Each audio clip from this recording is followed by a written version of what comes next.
On tonight's program, we take a look at two of the state's industries, one that's on the decline and another that's expanding to new heights: glass factories and gambling.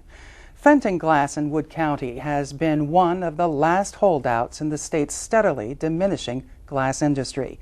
It began producing glass vases, bowls, and trinkets at its Wood County factory in 1905. Now, more than 100 years later, the company plans to close its doors. We take a look back at the history of Fenton Glass. But first, a conversation about the future of video lottery parlors in the state. The Kanawha County Commission begins a series of public hearings this week on limited video lottery parlors. There will be 10 of them at locations across the county in October and November. This comes just 2 months after Kanawha voters very narrowly approved table games at the county's racetrack. It also comes a week after a federal judge issued an injunction that lifts advertising and naming restrictions. Lottery parlor operators had sued the State Lottery Commission with the help of the American Civil Liberties Union to lift the ban on words like money, blackjack, chance, and Las Vegas. It makes for an uncertain time for video lottery operators in the state, so much so we had difficulty finding one to agree to be on our program. Some declined, citing the court ruling and the touchy political environment. Others didn't even call us back. But we do have Kent Carper, president of the Kanawha County Commission. He's been the champion of these public hearings on limited video lottery parlors. And House Judiciary Chairwoman Carrie Webster is here. She represents Kanawha County, and her committee would weigh in on any legislative changes to video lottery. Both welcome. Glad you're here. First of all, Mr. Carper, why have these hearings? Well, for two reasons. I think it's past time that the public has an opportunity to weigh in on this issue. They got to vote on the issue of table games, at least in 4 counties. Why shouldn't the public, you the public, get to vote on this issue? What do you expect to hear? Well, you never know. That's one thing interesting about public hearings. I think we'll hear a lot of frustration because people haven't had the opportunity to vote on this. I think, second of all, I think the average person really doesn't care much for the, I hate to use the word limited, I'll just say the local slots. This new court ruling, while I understand the constitutional parameters, I think that's going to be a very sore point with most people. First of all, they don't like them to begin with, and they really won't like them when they know where they are and they see these Las Vegas catchy names. Delegate Webster, these public hearings are being held in your county. Will you monitor these hearings for feedback from the constituents? Well, I think the public hearings are a good thing. And sure, I will monitor. I have a great relationship with President Carper and Mayor Jones. The question, of course, for the legislature, and I wear different hats just like they do sometimes, is we had, unlike the table games issue, in 2001, a situation where we were running amok statewide with illegal parlors, and the question was, do we do an outright ban or do we reduce, restrict, regulate? And of course, that now is history, and we have now before us what the outcome has been. So I think this is an appropriate time, as we're midway in the licensing time, to look at it. And we remember during the Wise administration when he used those 3 R's in terms of illegal gambling and restrict, reducing, and regulating them. Has it turned out the way the legislature expected, do you think? In some ways, yes, and in some ways, no. Certainly, I don't think anybody wants a proliferation of these games in areas where children are, where there are more family, oriented environments. Sure. On the other hand, the numbers are down. And the quite number frankly, of machines are down? The machines have actually, they dropped, they went up, and they're leveled out. Bottom line, there's less than there were in 2001, not a lot less. There's a substantial amount of revenue that is coming from them, and for people to say that's not an issue, that's not true. Of course it is.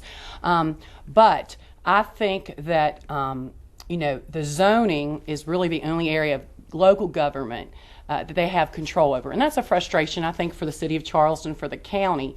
But on the other hand, we're now in a situation, if we go back and tweak or overhaul it, we've got significant budgetary concerns to look at, and as a legislator, that's important. What about that, the significant budgetary concerns, Mr. Carper? Well, that's exactly correct, but shouldn't the people decide that? Aren't the voters intelligent enough to know that this is what will happen if you further reduce, further regulate, and really restrict?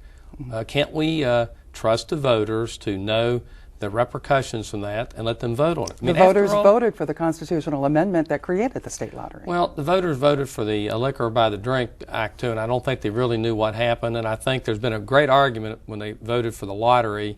Did they really envision where we would be today? I don't think anybody agrees that they really envisioned it. That's not the point. We're where we are. What do we do about it? I mean, after all, we did get to vote on Sunday bear hunting. Okay.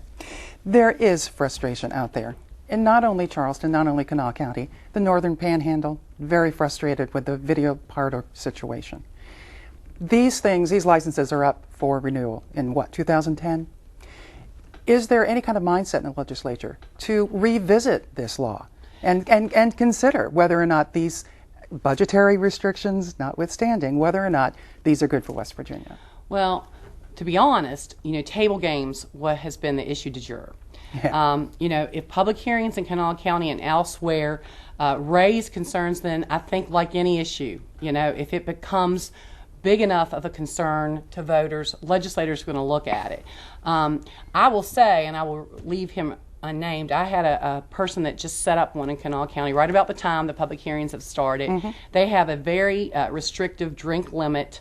It's adult only, and he feels picked upon because his point is, listen, we are paying tax dollars here. We're not the same type of establishment, and we don't regulate liquor and other things as closely as we do this. When you look at the numbers and know where this money is going to, it's staggering, quite frankly. Hundreds of millions, and maybe it's even reached the billion mark. And people are all about these kinds of changes until they realize the outcome. If it's going to take away programs, the Promise scholarships, it's all funded are on the line. Bureau of Services, infrastructure, I could go on and on. And so I guess video lottery to me, personally, and I've only been around it in certain, places I've patroned occasionally, is that is it the type of game that you need a vote on? The table games was, a different issue in my mind. But I don't recall a big outcry in Kanawha County or other areas for a statewide vote at the time. There were some that wanted it, but if there is such an outcry in Kanawha County, then maybe we look at local referendums like we did with table games. Why target the little guy? The guy who owns the small restaurant or bar, who hires local staff, who pays the taxes, who tries to, be an honest citizen about everything. Why target this particular one? I mean, that makes me feel bad when you ask me a question like that, other than to give you the correct answer. The correct answer is I'm not. I'm targeting those that are making millions of dollars off of this, those that went and had their way 10 years ago, didn't really keep their promise to the people of West Virginia. Who is that? Who are you talking to? I'm talking about the people who are really behind these machines, the big operators, the big money. They'll fund the attack ads on people like me and people in the legislature that don't go along with them.